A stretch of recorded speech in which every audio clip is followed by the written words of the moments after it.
ভূমাফিয়াৰ অবৈধ মাটি খননে কৃত্ৰিম নদীদ্বীপৰ সৃষ্টি কৰিছে নগাঁৱত।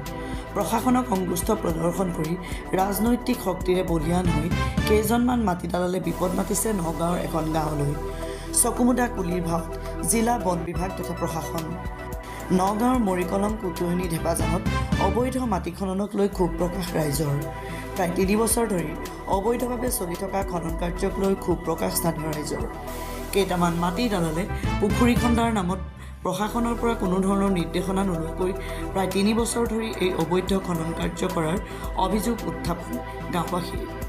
পুখুৰী খন্দাৰ নামত গাঁওখনত যি অবৈধভাৱে খনন কাৰ্য চলোৱা হৈছে তাৰ ফলত গাঁওখনৰ কেইবাজনো লোকে অকাল মৃত্যুক সাৱটি ল'ব লগা হৈছে। স্থানীয় ৰাইজে জিলা প্ৰশাসনৰ কাষ চাপিও সমাধান পোৱা নাই সমস্যাৰ। উল্লেখ্য যে উক্ত স্থানত চলি থকা অবৈধভাৱে খনন কাৰ্যৰ বিৰুদ্ধে কঠোৰ ব্যৱস্থা লোৱাৰ আহ্বান স্থানীয় ৰাইজৰ। নগাঁৱৰ পৰা বিভূতি বৰাৰ প্ৰতিবেদন, পট্টদবা লাইভ।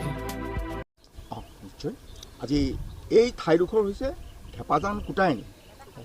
এই ঢেপাজান কুটায়নীতে কিছুমান সুবিধাবাদী মানুহে আহি ইয়াত নিজৰ নিজৰ মাটি বুলি খন্দুৱাবলৈ চেষ্টা কৰিছে আৰু লগতে খান্দি এনেকুৱা ধৰণৰ খান্দিবলৈ গৈছে গোটেই বালি পৰ্যন্ত উলিয়াই তেওঁলোকে ট্ৰাকত বিক্ৰী কৰিব, বালি পৰ্যন্ত উলিয়াই বিক্ৰী কৰিবৰ কাৰণে তেওঁলোকে এইটো কৌশল কৰি আছে আৰু বেচাৰ কাৰণে, সেইবোৰ নিয়াৰ কাৰণে আজি আমাৰ ওচৰ চুবুৰীয়া মানুহ যিখিনি আছে এইসকলৰ অৱস্থাটো বৰ শোচনীয় আৰু তেওঁলোকক আমি বাধা কৰিলেও তেওঁলোকে বাধা নামানে। আমাৰ নিজৰ চৰকাৰে আমাক কি কৰিব এনেকুৱা ভাবুকি দিয়াৰ বিনিময়ত আমি একো মাত মাতিব নোৱাৰোঁ।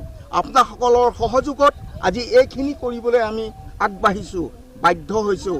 আমি কাইলৈ পৰহিলে মৰি যাম। প্ৰজন্মক আজি একো সুবিধা নাপাব, তেওঁলোকে ধ্বংসলীলাৰ সৃষ্টি হ'ব তেওঁলোকৰ। আবু কালাম, গাজী, আজমত এনেকুৱা এইখিনি মানুহৰ দ্বাৰা আজি এই খণ্ডন কাৰ্যবিলাক ঘটি আছে।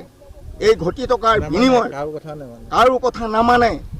এই আজি অলপ সুবিধা পালেই তেওঁলোকে আহি পেলাই লৈ ইয়াত নামি এইখিনি কাম কৰে। আমি একো মাতিব নোৱাৰোঁ, ক'বও নোৱাৰোঁ। মাটি বেচিব নালাগে। কিমান দিন ধৰি কৰি আছে এইবিলাকতো আজি বহুত বছৰৰ আগৰ। প্ৰশাসনক আমি এইটোৱে অনুৰোধ জনাওঁ যে ইয়াৰ ব্যৱস্থাটো ল'বৰ কাৰণে আমি প্ৰশাসনক অনুৰোধ জনাইছোঁ। আমাৰ প্ৰজন্মক যাতে ইয়াৰ পৰা আমি ৰক্ষা কৰোঁ তাৰ কাৰণে কাটৰে অনুৰোধ জনাইছোঁ প্ৰশাসনক আমাক ইয়াৰ বিহিত ব্যৱস্থা এটা কৰি আমাক ৰক্ষা কৰক। মুখ্যমন্ত্ৰীলৈ অনুৰোধ কৰক। আমি মুখ্যমন্ত্ৰী মহোদয়লৈ অনুৰোধ জনাইছোঁ। তেখেতে অলৰেডি সকলোবিলাক কৰিছে, ভাল লাগিছে আমাৰ। মুখ্যমন্ত্ৰী মহোদয়লৈ আমি অনুৰোধ জনাইছোঁ তেখেতে যেন অতি শীঘ্ৰে আমাৰ এই ব্যৱস্থা, আমাৰ দুখবিলাক দূৰ কৰি মাটি খন্দাৰ পৰা নিৰাপদ কৰি আমাক ৰক্ষা কৰে।